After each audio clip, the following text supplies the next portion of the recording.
now may I call upon Dr. Rajul Parikh, sir, since he has to go for some session. So we are just interchanging the sequence. So Dr. Rajul Parikh, sir, again needs no introduction in the field of glaucoma.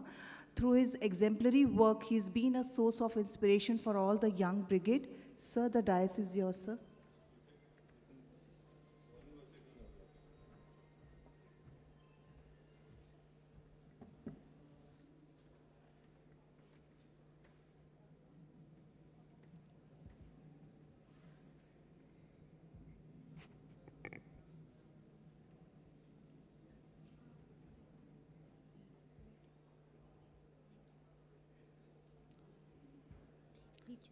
Are you opening the presentation?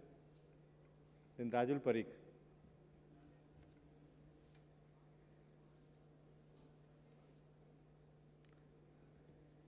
Not this one. Any questions from the audience till Dr. Rajul's slides load? Yeah, please, Rajul Parikh. Thank you. Good afternoon. So the Shweta has asked me to talk about the newer development in glaucoma diagnosis.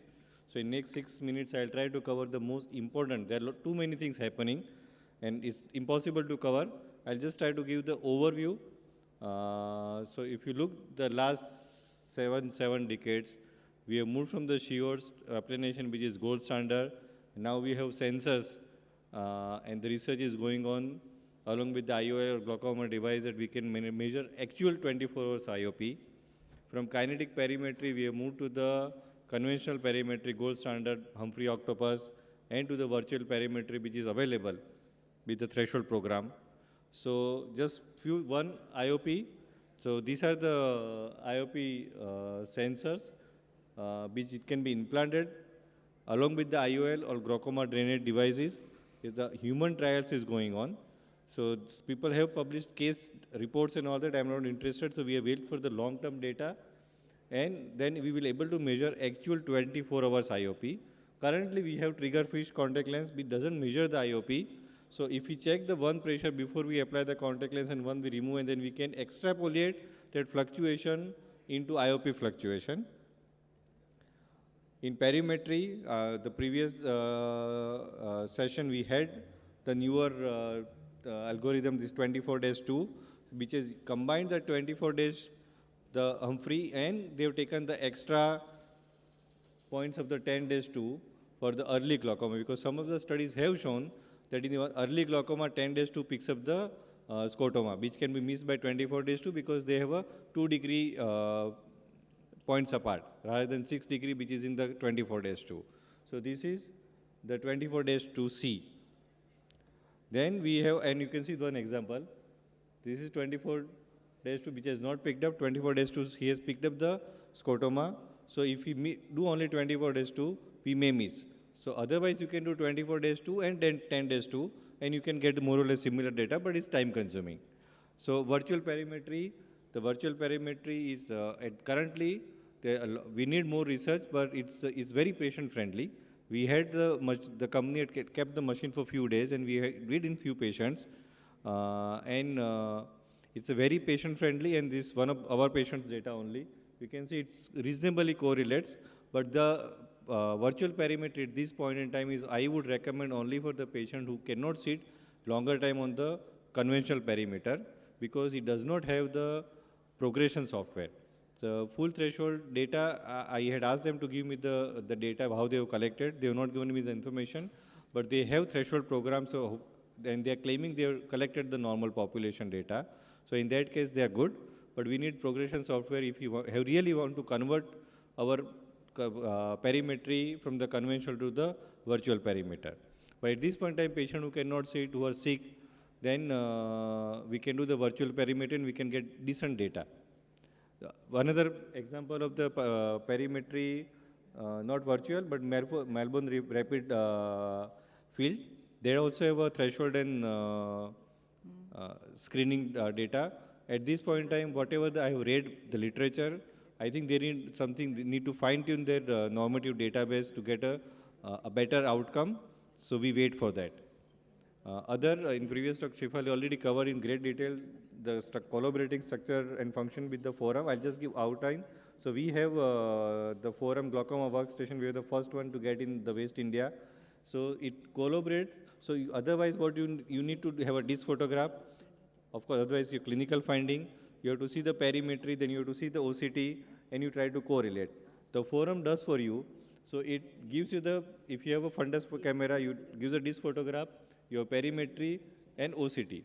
And for the simplicity set, because the functional defect is what patients are more would complain about, they flip the OCT data horizontally upward. So your inferior RNFL defect would become correlate with the superior field defect.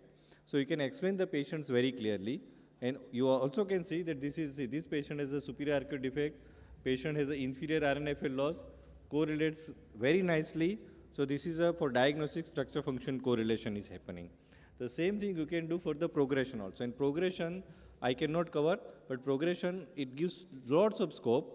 You can, if the patient is outlier, you can remove that field from your analysis, you can change your baseline, you can add your clinical outcome, you can add your when you have done surgery, after surgery you can have change your baseline, you can also have a dual baseline.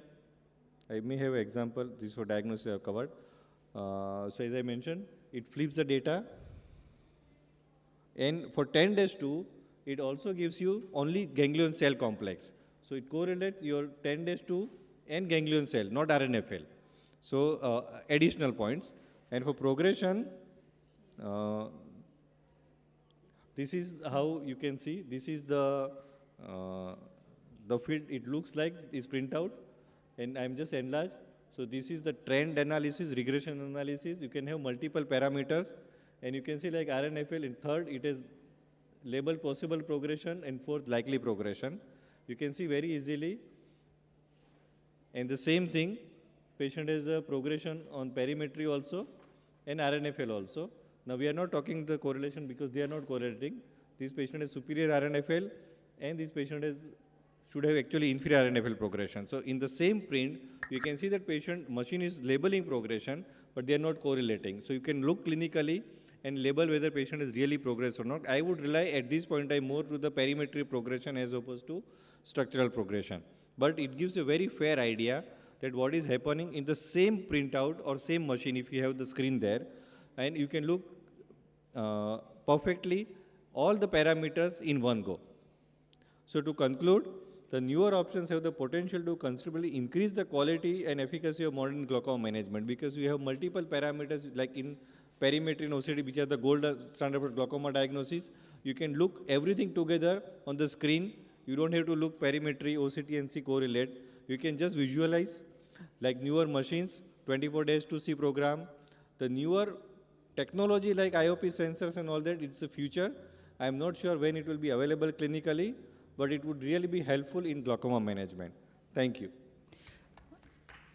Thank you, sir. Indeed, it was a time-awaited presentation because putting all the jigsaw puzzles together and simplifying the whole thing, because there are so many new things which are coming in the armamentarium of diagnostic glaucoma thing. So thank you so much for putting the pieces together. I would like to have your experience regarding, sir, that how frequently do you use, because this 24-2C uses the new, the pre-selected areas of 10-2. But do you recommend in early glaucoma cases also that the patient should undergo, because there are subtle defects? So the question 24-2, I have not upgraded my machine, so I don't have. So we still use 24-2C, 24-2 and 10-2 in selected patients. So, and in future also, when I'm upgrading my machine, at this point in time, I still feel that I'm going to continue using 24-2 rather than 24-2C.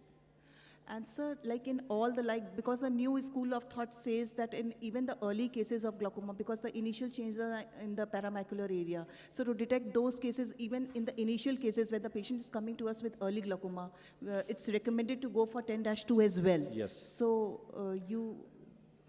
what's your experience in that? I think I would, if I am clinically very suspicious, so along with 24-2, I do 10-2. So it all depends, because if your clinical skill is good enough, then the chance of missing glaucoma is not very high.